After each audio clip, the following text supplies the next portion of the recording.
Mandvi Layja road પર વધી રહેલી ટ્રાફિક સમસ્યા અને અકસ્માતોની ગંભીર પરિસ્થિતિને ધ્યાનમાં લઈને આજે માંડવી શહેરની વિવિધ શાળાઓ, સંસ્થાઓ અને એસોસિએશનના પ્રતિનિધિઓ દ્વારા ભુજ ખાતે જિલ્લા કલેક્ટરને આવેદનપત્ર પાઠવવામાં આવ્યું હતું। પ્રતિનિધિ મંડળે રજૂઆત કરતા જણાવ્યું હતું કે માંડવી લાયજા રોડ પર ભારે વાહનોની સતત અવરજવરના કારણે સામાન્ય જનતા ભારે મુશ્કેલીઓનો સામનો કરી રહી છે।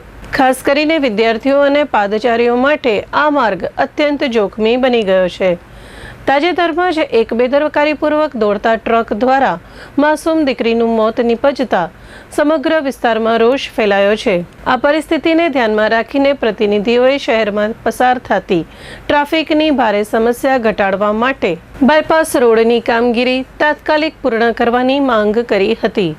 સાથે જ માંડવી શહેરમાં દિવસ દરમિયાન ભારે વાહનોની અવરજવર પર પ્રતિબંધ મૂકવાની પણ માંગ ઉઠાવવામાં આવી હતી।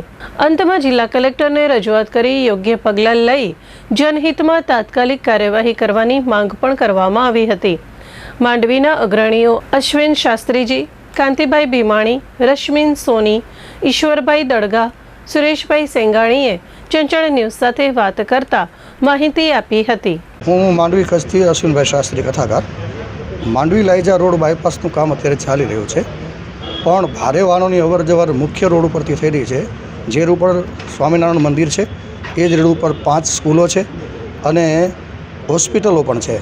સ્કૂલો છૂટે 1 વાગે ત્યારે એટલા બધા ત્યાં વિદ્યાર્થીઓનું ક્રાઉડ હોય છે અને કાયમ માટે એ ટ્રાફિકવાળો રોડ છે। ભારે વાહનોના કારણે વારંવાર નાની મોટી સમસ્યાઓ સર્જાતી હોય છે।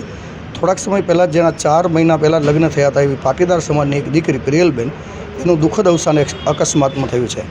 તો બધા જ સમાજ સાથે મળીને, બધી જ સંસ્થાઓ સાથે મળીને 78 જેટલા આવેદનપત્ર માંડવી શહેરની તમામ જ્ઞાતિના ટ્રસ્ટના બધાએ સાથે મળીને એક રજૂઆત અહીંયા કલેક્ટરશ્રીને કરી છે કે ભારે વાહનો દિવસ દરમિયાન આ રોડ ઉપર પ્રતિબંધિત થાય અને માંડવી લાયજાનો જે બાયપાસ રોડ બની રહ્યો છે અત્યારે એનું કામ જે છે એ ત્વરિત ગતિએ પૂરું થાય એના માટે વિનંતીપત્ર આપવા માટે, આવેદનપત્ર આપવા માટે અમે બધા સાથે મળીને આવ્યા હતા અને સાહેબે અમને સરસ રીતે સાંભળ્યા છે અને સારું અમને આશ્વાસન પણ આપ્યું છે કે ત્વરિત ગતિએ આ બંને વિશે એ સાહેબ ઘટતું કરશે।